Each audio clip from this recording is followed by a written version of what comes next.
Kroger Tender-Ray Beef, no other beef so fresh can be so tender, presents Hearts in Harmony, transcribed. K is for Kroger, C is for cut, B is for beef. KCB means Kroger cut beef, and Kroger cut beef means more meat for your money. Remember that fact, ladies. Remember that Kroger cut beef gives you more meat, less waste. And for this reason, before the meat is weighed and priced, the Kroger method of cutting beef removes excess bone, excess waste, and stringy ends. Yes, that's before the meat is weighed and priced. And listen, you get the top U.S. government grades of beef. Yes, it's tender, juicy, rich red, and marbled with just the right amount of flavory fat. So you get better value in top-grade beef. Let's take a Kroger cut chuck roast as an example. Before the roast is weighed and priced, the Kroger method of cutting beef removes excess waste and stringy meat. You're bound to get a better value because you get more solid meat, only a minimum of bone. No matter which you prefer, steak or roast, you receive more meat, less waste in Kroger cut beef. But make that discovery for yourself. Visit your neighborhood Kroger store and make it a rule to buy Kroger cut beef. It gives you more meat for your money. And now, Hearts in Harmony. It is not physical injury from which Penny Gibbs now suffers, but from the deep wound caused by the news of Barry Carlton's death. To her, the scars on her face are mild, the worry of failing eyesight nothing at all. The automobile accident proved fatal to Barry, and now Penny no longer wants to go on living. In her hospital room this morning is a visitor who knows what it is to face death. He is Paul, Nora Lang's father. And Paul says, I'm glad you agreed to see me, Penny. I was half afraid you wouldn't. Oh, Paul. Paul, you shouldn't have come all the way to Heatherton just to see me. Well, to tell you the truth, I didn't come down here just to see you. I had some business to take care of for the farm, and Freddie couldn't make it. It's because I was already here, I thought I'd take a chance and drop in on you. I'm glad you didn't come just to see me. I don't want you to waste your time.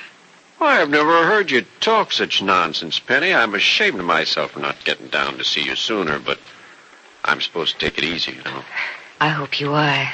Well, I'm taking it as easy as I can, but it's a strain after getting so enthusiastic about the farm and beginning to enjoy work after so many years of idleness. Perhaps I'm being penalized now for my foolishness of so many years. I want to work now, and I can't. That's too bad. Yes, it is. But maybe I'm still lucky. Freddie's there to do the work I ought to do. He's a born manager, that boy. The men will do anything for him. Freddie's come a long way since his first days in Rossville, hasn't he? Yes, he has. Penny, where's your interest in people and in things? Can't you imagine? Oh, I can imagine it's dampened, but the fire isn't out, is it?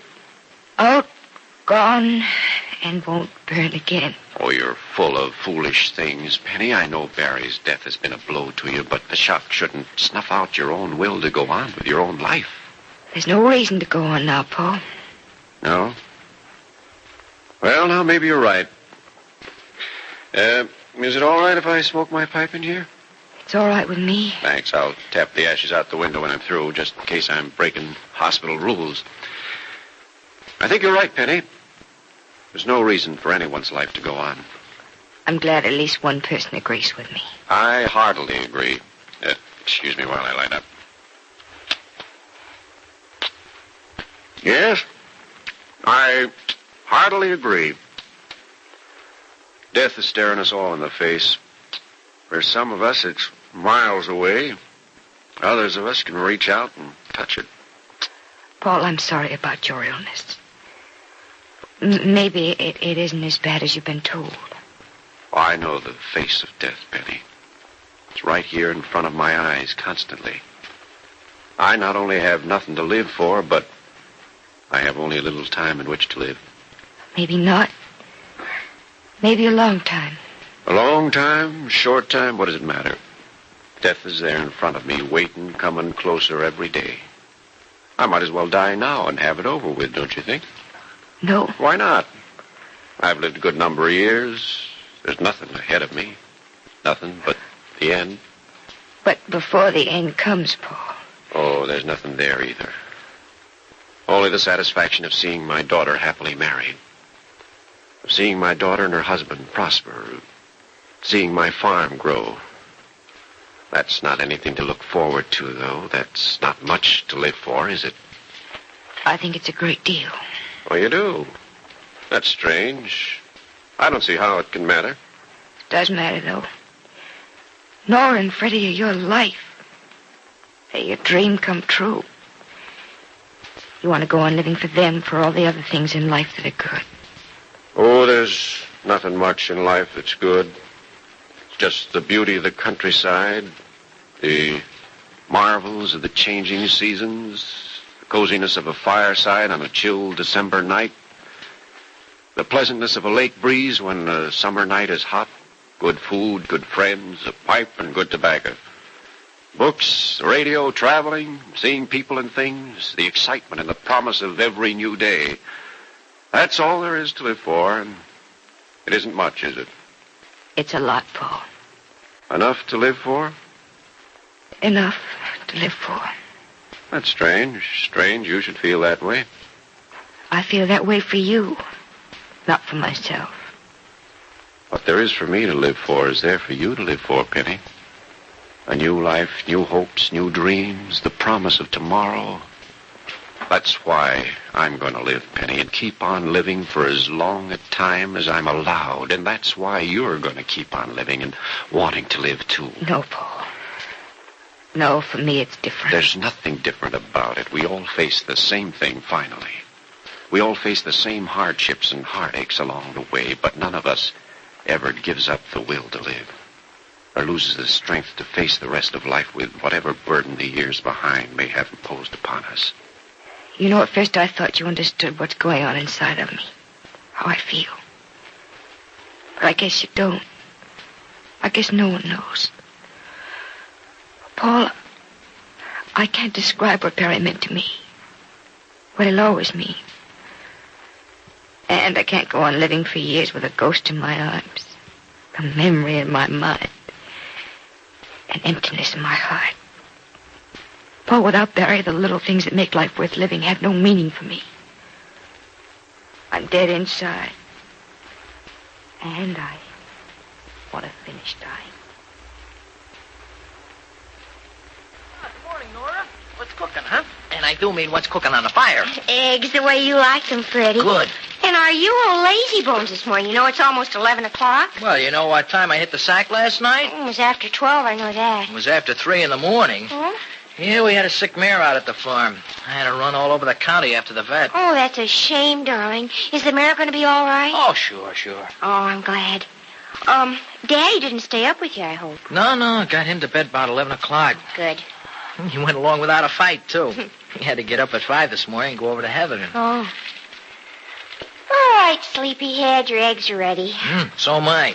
Come on, bring on the chow. Let's go. Crickets, I guess you don't feel too well this morning, do you, Freddie, if you've been up most of the night? Oh, no, I feel great.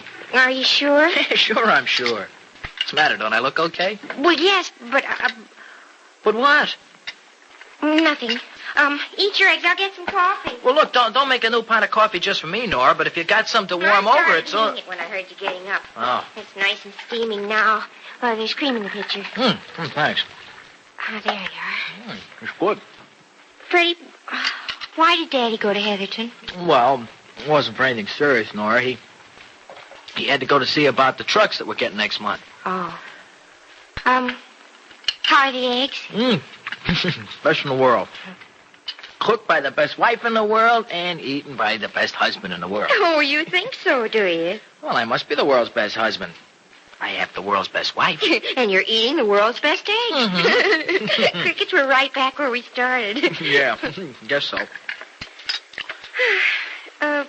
Freddie, do you have to go to the farm today? Yeah, should be out there now. You know, Dad won't be back from Heatherton until late this afternoon. Why?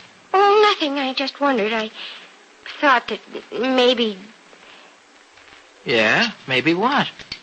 Well, you do feel all right, Freddie. Yeah, sure I do. Well, what's the matter? What makes you think I don't? Nothing, only, You're sure you don't feel any ill effects from losing sleep last night? No, and I've had a good 7 hours sleep, even if I did hit the sack early this morning. Well, if you're sure you feel all right... For Pete's sake, Nora. Sure I feel all right. What's the matter? Do you have to keep worrying about it? No, only, more eggs, Freddie? No thanks, Cricket. Coffee? In a minute. What's the matter with you, Nora? You're acting awful funny. Oh, I don't mean to, Freddie. Well, Freddie, listen. We had a lot of wonderful plans for just the two of us, didn't we? Yeah, sure we did. We had some great... What do you mean we had them? Well, we still have got them, haven't we? Well, yes, of course, Freddie, but, we're going to have to change our plans a little. Change them? Yeah. Well, what for, Nora? I don't want to change them. I think they were okay just the way they were. Well, why should we change anything? Well, because... Freddie, are you sure you feel fine this morning? Nora, will you stop asking me that? Yes, I feel fine. I feel great. I'm a muscle man. I'm the vitamin kid. I'm full of sunshine and fresh air. Well, you satisfied now? Yes, Freddie. Good. And stop asking me, will you? Yes, Freddie. I just wanted to make sure you were all right before I told you. Before you told me what? That we're going to have to change our plans a little about the house and things we were going to do together, just the two of us, because... Well, because why? Because we're going to have a baby. Oh, well, if that's all we're going to have to check... What? Freddie, don't stare at me with your mouth open like that. You look positively moronic. Baby, Nora? Nora, you mean a real baby? A real baby, darling. Well, hey. Oh, don't stand up there, Nora. You better sit down or something. Here, no, maybe you better lie down and rest a little, huh? Well, it's a little early for that sort of thing, Freddie. No, it's not early at all. You got to take it easy, and you can't be running around. Oh, gee, Nora, I think maybe I'd better sit down. So Nora and Freddie Lang are going to have a baby. Can the happiness of these two young people help Penny Gibbs once more regain a will to live? Be sure to listen to the next dramatic episode of Hearts in Harmony. KCB. KCB. KCB means Kroger cut beef, and Kroger cut beef means more meat for your money. Right. Kroger cut beef gives you more meat, less waste. Because before the meat is weighed and priced, the Kroger method of cutting beef removes excess bone, excess waste, and stringy ends. Take a Kroger cut round steak or roast, for example. The Kroger method of cutting beef removes excess waste and stringy meat before the steak or roast is weighed and priced. You get a minimum of bone, and you get top U.S. government grades of beef. Beef that's tender, juicy, rich red, and marbled with just the right amount of flavory fat. But visit your neighborhood Kroger store and see for yourself. And remember, whether you buy a steak or roast, Kroger cut beef gives you more meat for your money. Ladies, make plans right this instant to visit your neighborhood Kroger store, the only place you can buy Kroger cut beef. Surprise and delight your family with a delicious and juicy steak or roast. And remember, in Kroger cut beef, you get more meat for your money, because the Kroger method of cutting beef gives you more meat, less waste. Make it a rule to get Kroger cut beef at your neighborhood Kroger store. Be sure to join us again tomorrow, same time, same station, for another thrilling transcribed chapter of Hearts in Harmony.